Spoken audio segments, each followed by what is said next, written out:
ఇప్పటికీ దేవుడు హృదయం అనే తలుపు నొద్ద నుండి తట్టుచున్నాడు. ఎవరి హృదయాలు తెరవబడలేదో, ఎవరి హృదయాలు ఇంకా ముయ్యబడి ఉన్నాయో, ఆయన స్వరాన్ని వింటూ, అనుదినం ఆయన మాటలు వింటూ, విస్తారంగా దేవుని మాటలు ఆలకించి కూడా హృదయాన్ని సమర్పించినటువంటి వారు, హృదయం తెరవబడినటువంటి వారు అనేక మంది ఉంటారు. కఠినపరుచుకుంటూ ఉంటారు.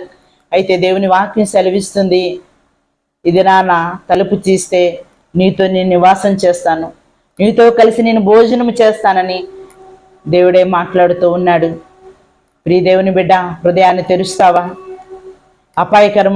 అపాయకరమైనటువంటి దినాలు రాకముందే, ఈ లోకంలో నీకు శ్రమ రాకముందే, ఈ లోకంలో నువ్వు విడవబడే పరిస్థితి రాకముందే, దేవుడు నిన్ను దర్శిస్తున్నటువంటి కాలంలోనే, దేవుని మాటలు వినబడుతున్నటువంటి ఈ సమయంలోనే నీ హృదయాన్ని తెరవటానికి